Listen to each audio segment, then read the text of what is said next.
listening to The Mark Cox Show. Follow the show on Facebook. Facebook.com/The Mark Cox Show. I mean, a word about the media response, first of all. It's very creepy because, in the old days, they covered the news. Right. And then they might fulminate on the opinion page. But there was a certain kind of distinction. Now, if there's a story that's embarrassing to the left, it's simply ignored. They pretend it doesn't exist. That was Dinesh D'Souza talking about the Debbie Wawa Schultz story and that IT staffer who's in federal custody, who was arrested at an airport trying to leave the country, whose family members had departed ahead of him, and they found money and payments that had been paid back to Pakistan, somewhere in Pakistan. Debbie Wasserman Schultz was going to keep him on the payroll until he got busted. And she had no idea what he was doing. He wasn't showing up for work. He was just getting paid. Was it a payoff? Was he being paid to keep quiet? I mean, this guy had access to private information. Can we hook me up with that job where I don't come in, but you guys still pay me? That's great, isn't it? It works, seriously. I was going to ask you for the Cliff Notes version of that because I detest Debbie Wasserman Schultz like you do, so I just passed over any story that deals with her. I don't even read it. So I really... don't know what's going on with that. So this Awan guy, who was her IT staffer, had brought a couple of his brothers in who worked for a number of congressmen. Yeah. And then how they passed background checks, I'm not quite sure. Yeah. There were suggestions that there were leaks, and for all we know, maybe it was connected to the DNC leaks. Right. We don't know that for sure.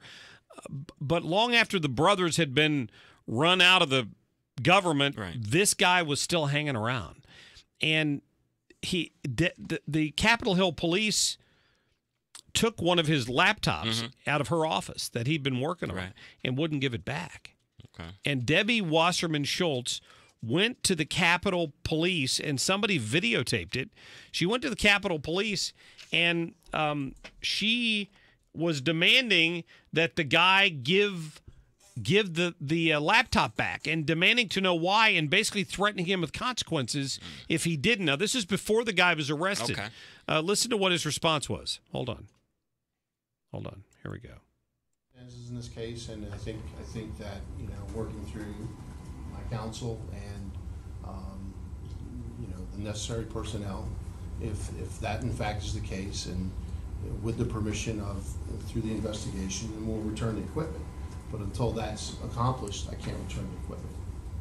I think you're violating the rules when you conduct your business that way, and should expect that there would be consequences.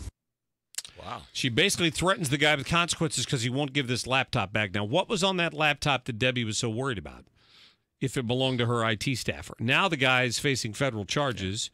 And it's really unclear why she was continuing to pay him. Mark, I'm not going to go down the international intrigue route on that. I think just Debbie Wasserman Schultz and this man were having a thing going on. Yeah. That's what I think it was. There were some pictures on there and some videos. They were having a thing There were some pictures on there that no one ever needs to see. Exactly. Can I just tell you that? And that's why she was trying to make sure those pictures didn't get out. That's what I think it is. Sends a chill down my spine. Can I just tell Never you that? looked at that angle, did you? Did I tell you when I came back from the RNC convention in 2008, I was on an airplane with her? Really? And she is just as ugly in person as she is. Oh, you shouldn't have gone there, you know what I'm saying? She's very homely in person, just as much as she is on TV. That's at CArps on Twitter. All right. I'm just telling you, I agree with you. But to me, it's more. It's not. It's as much as anything. It's like her voice is like nails on a chalkboard when I hear her. And it's just people like that. Every party has to have them, but she's just those really partisan people that everything is partisan and everything is an attack. And I know that was part of her job as the DNC chair. Old people are going to die. Yeah, but those type of politicians where everything is partisan, they have to attack every single time. I hate those type of politicians. You're so happy and free, turn on cable TV, and along comes Debbie Downer, telling us all a bunch of lies. If we save Medicare, we'll die. Even the press is rolling their eyes. That won't stop Debbie Downer. Debbie Downer. This plan would literally be a death trap for some seniors.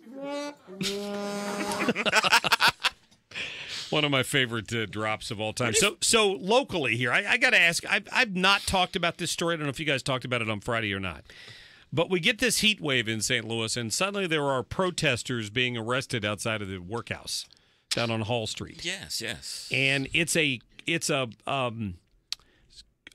civil rights issue suddenly that the people at the Workhouse are in this building without air conditioning. Yeah. And I never felt a bit bad from them from the beginning. Mark, I admit I didn't either. And to hear the interviews that were done with the activists down there about how horrible these conditions were and this is a human rights violation and blah, blah, blah, blah, blah. You know what? That thing's been there since the 1960s, since before a lot of people that are listening possibly were even born, and it's never had air conditioning. And 6, 7, 10 years ago, I remember specifically, the city put an issue on the ballot. Would you like to pass a tax to pay for us to upgrade the city workhouse so it has air conditioning? And the voters of St. Louis said, nah, we'll pay. We're good. We're all good. Yeah. I don't feel bad for them. I'm sorry. I don't feel bad for them. And then this story comes along today. Once too hot, inmates at the St. Louis Workhouse now complain it's too cold. Oh. You know, Mark, there's a very, very simple solution to this. Don't get arrested? Exactly. Stay out of jail, and you don't have to worry about being in 120-degree prisons. One inmate has been sent to administrative segregation after using a broom handle to try and damage a vent blowing cold air into the dormitories. You didn't know where I was going with that, I didn't did know you? where you're going. Because it is a prison. I was holding my breath. Yeah, that was a dramatic pause. Holding my finger over a dump button. So they go to the trouble to install temporary air conditioning units down there, and then they're Then the temperatures dropped back into the 60s, and they were cold. I don't have a lot of sympathies. If you don't break the law, then you don't go to the city workhouse. And their argument is, a lot of these folks haven't been convicted of anything, but they're poor, they don't have enough money to make bond, so that's where they're held pending their hearings until they can either be granted bond or they go to trial. And because of that, they shouldn't be subjected to this because they may end up being found not guilty on a technicality of some sort. Well, the law is you're innocent until proven guilty, but if they are arrested you and are confining you, then I would assume they've got probably some pretty good evidence on you or more than that, it's hot. It's been hot in St. Louis for a lot longer than the 50 years that the workhouse has been there. And it harkens back to a time when nobody had air conditioning. They didn't put it in that building when they built it.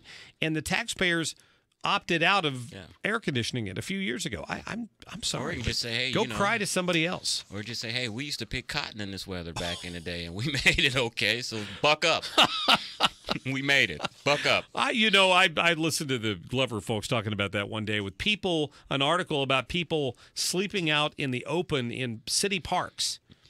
To beat the heat, because if they got near their brick houses, it was like an oven, so it never cooled down even overnight, so they'd go sleep outside at night. My mother used to tell back in the day in rural East Texas, because they didn't have air conditioning, that they would sleep out on the back porch during the summer times. So, well, I don't know where I'm going with that. Whatever it takes to cool it, right? Exactly. Speaking of Texas, listen to this. Texas! A 60-year-old Texas woman heard two intruders enter her home Monday morning through the garage door. It's 11:30 in the morning. Her garage door was up. Two people entered her home. She grabbed her pistol.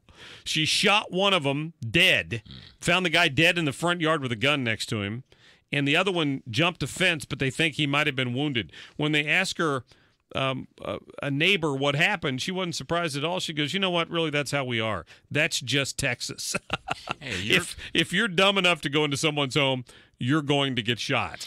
What was that popular Texas bumper sticker a few years back? Don't mess with Texas. Don't mess with Texas. That's it.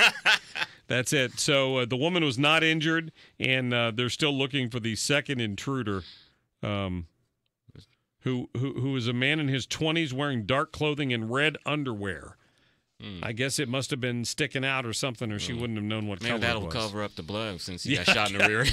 I was about to say, how do we know this? That's very true. Because he was sagging, Liz. Yeah, no, absolutely. I got it. Which I would think if you're going to rob somebody or do some type of crime that you'd want to put a belt on because it's kind of hard running with your, like... I was going to say either that or he pants. was going over a fence and his pants fell off, so... It's true. Chris, thanks, my friend. Thank you for having me. I appreciate that. You're doing double duty this week. You were on Glover yesterday, and although he's not there, right? Yeah. With Mr. Colombo. With Colombo. Yeah. Good. Hey, vote in the Twitter poll, by the way, at Tony Colombo 971, at Mark Cox 971. Give us your opinion on what should happen next with healthcare. What do you think? And we'll get to the results of that later in the show. And have a great show. I'll be listening. Thanks, my friend. All right. Chris Arps at Carps on Twitter. Check him out there. Josh Hawley, Attorney General, State of Missouri. We're going to get him on the air coming up here. He's going to be talking about a human trafficking proposal he's working on, and we'll get to ask him some other questions as well. It's all coming up on the Mark Cox Show. This hour of the